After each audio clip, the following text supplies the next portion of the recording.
Hello boys and girls, the enthusiasts need to rejoice. We have another Tiguan launched in India. Well, the first one made its way in 2017.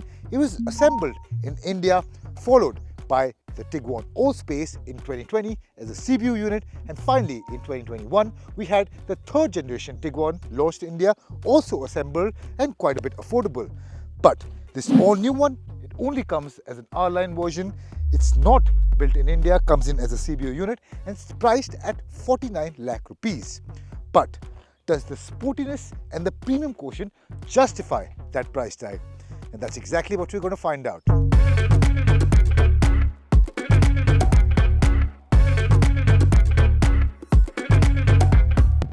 Alright then, let's start with the design and dimensions.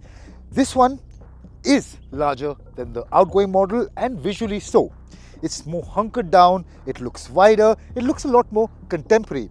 Then in terms of the height, it measures 1656 millimeters, and the wheelbase, well, you get 2680 millimeters of it. And as I said, it is visually and physically larger, and it looks so. And in terms of the styling, I think this is definitely the best version so far. I did think the same about the older ones, but this is so much more premium. It is a lot more modern looking. It has those sharp edges and creases mixed in well with the curvy lines, and all of it flows really well. I think it's a very cohesive design, and especially given the fact that this is now only available as an R-Line variant, so the accessories and the niceties which you get really stand out. Then in terms of the color options, you have 6 of them. This one is called the metallic red. This is my favorite. It's quite vibrant, it stands out, and especially given the blacked out and the chrome bits, there's a lot to like. Now I wish Volkswagen hadn't used blacked out bits along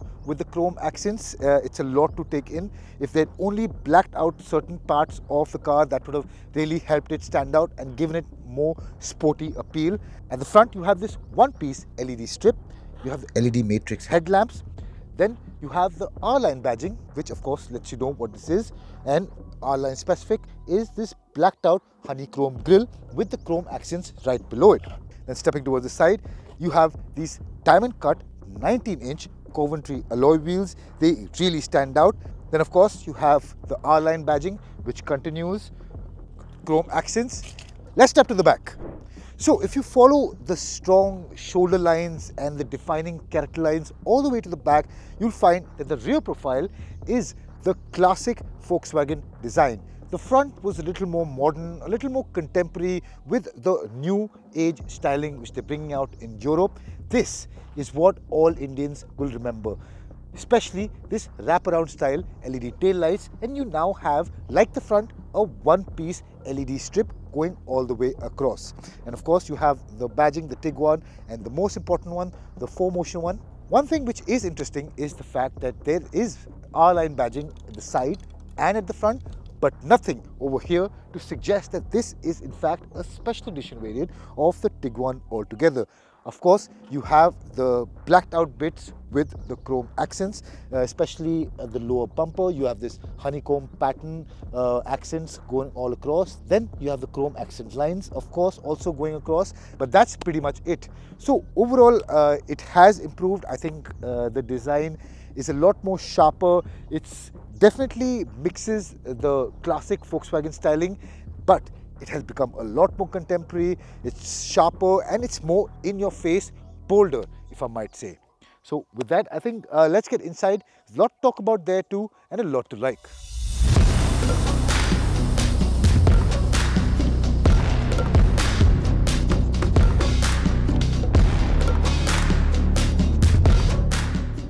So the premium experience which you get outside is what follows inside too. You have a completely revamped interior styling, and the features which you get are really high-end. You get softish material, you get contrast stitching, you get aluminium accents, and it's really a nice place to be. Of course, the things like the first in segment 30 color ambient lighting, that's really good. It really elevates the experience, especially at night. You have the 15-inch touchscreen infotainment system right in the middle. The graphics are really crisp. It looks really high-end. It's easy to use as well, and that's another bonus. And then you have this 10.25-inch all digital instrument console, and the entire dashboard layout is really driver focused. That's something I really like. It has the features to keep you occupied, but at the same time, it doesn't distract you from the entire driving experience. Of course, then we talk about the features. You have dual wireless charging. Of course, then you have another LCD display with a toggle switch right in the middle. This controls the volume, and this also controls the drive mode selection and the off-road mode selection as well. Then of course we have the comfort and the practicality. You have loads of storage all around. In the middle you have large bottle holders in the middle as well as in the door bins, and you have this really high-end felt lining material which lines the door bins, and that's another neat touch. Then you have these extremely supportive R-Line sports seats. Now these are made of a cloth material, a bit of Alcantara, and then some leatherette as well, and these have also been finished with the contrast stitching you see right over here. Overall, the entire cabin is a really premium experience. You have the high-end materials, you have the Volkswagen extremely German fit and finish. However, there are a few things with this car misses out on, which does pinch you because this car costs almost 49 lakh rupees. The biggest is the manual adjustment for the seats, whether it be going front to back or the seat back or the lumbar support. But there's a lot to like. As I said, it has massaging function, a 3-mode massaging function, quite comfortable if you ask me. You have an HD heads-up display for your speed, for your navigation, and for other general information. Then you have a voice enhancing feature just so that passengers at the front and at the back don't have to really raise their voice in order to hear each other on the go. That's really cool as well, but it's kind of a limited use case scenario. But anyway, moving on, you have a 3-zone climate control, you have a large panoramic sunroof. So all of these things go into the making of a really premium experience. So overall, it's extremely German in how it's made. High quality materials, extremely good fit and finish, top end features, and it's built to last as well. But how does it stack up for the rest of the family, you may ask? Well, it has a decent amount of features with a decent amount of space, and well, it won't leave you with any complaints. Talking about the sport bench, you have these cutouts, they're extremely supportive. You have the Alcantara, the cloth in the middle with the leatherette in the side and the contrast stitching. And then talk about practicality. Well, you have twin cup holders in the middle, and quite a new touch is the fact that you can angle it towards either side. Of course, you have large bottle holders in the door bins. You have twin Type-C charging ports, and remember when I said 3-zone climate control, of course you have the controls for the rear AC vents right over here. So overall, I don't think there's a lot to talk about, but what you should know is that again, there's no room for complaints, decent amount of comfort, decent amount of space, and well, I'm stand 5'6", and as you guys can see, I'm pretty comfortable, and I will be comfortable for longer journeys as well. And to add to the comfort and practicality, the seat back angle for the rear seats can be adjusted to your liking. So let's look at the boot space, because I think that's an important part for the family too. So summing up the space until now, you had a decent amount in the front space, a decent amount in the rear, but it doesn't compromise on the boot space either.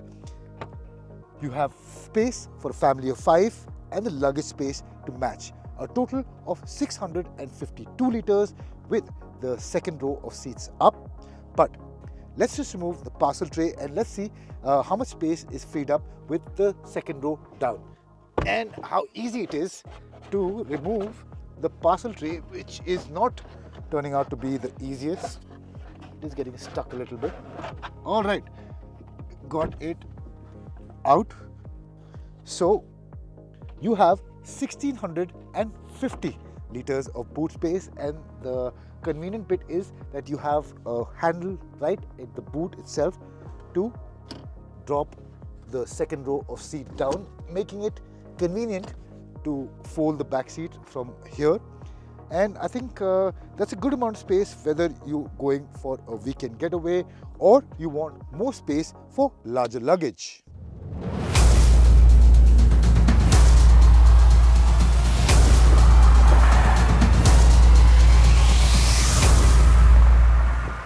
Finally, we get to the meat of the matter, which is performance. Of course, let's start with the specifications first.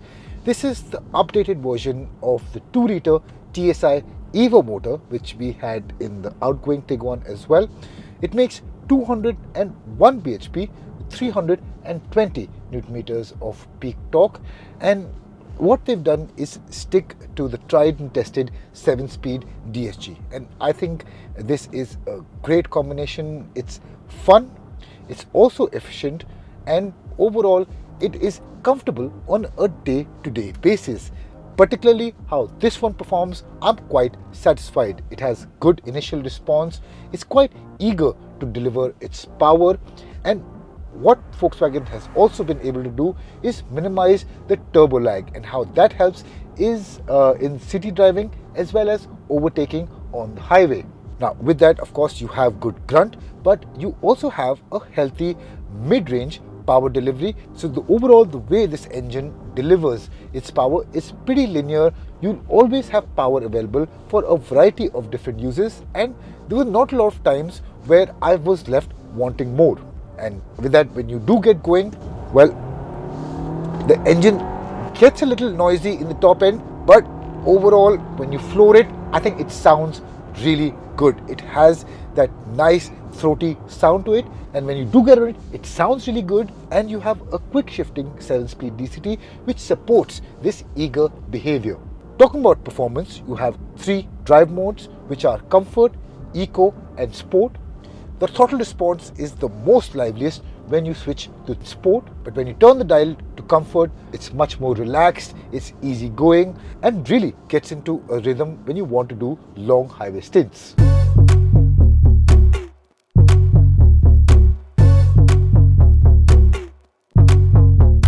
Alright, then we come to ride and handling, and the biggest talking point is the dynamic chassis control. Now what that is essentially Volkswagen's active suspension setup, and it has the ability to control each wheel individually for comfort and control, and also it is also dependent on the drive mode you're in.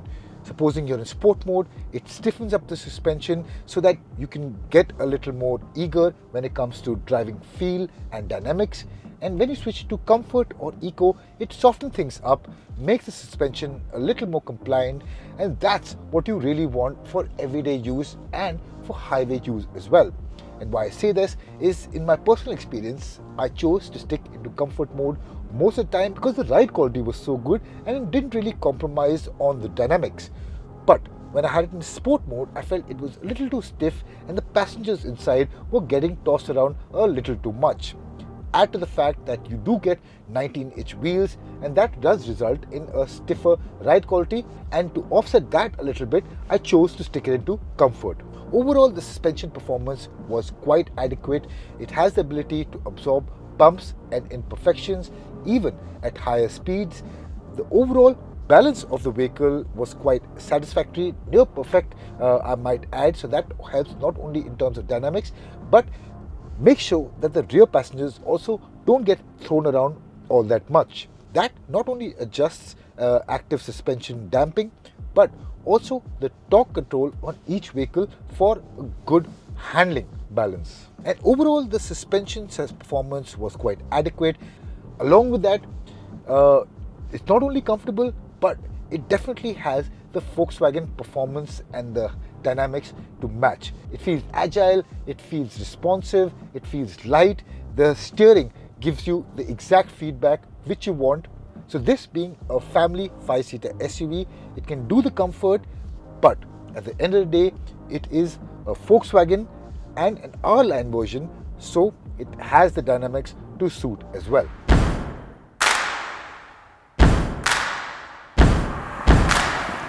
So how do we sum up the Volkswagen Tiguan R-Line? It's a bit of a mixed bag, isn't it? It's not for everyone. It's mainly for those who want a tech-loaded, driver-focused, premium SUV with a European flair. But if you're someone who's only looking for comfort and value out of this proposition, it may not be the best for you. But if you're an enthusiast, you like your cars fast, and you like a premium experience, well, this is now your best choice.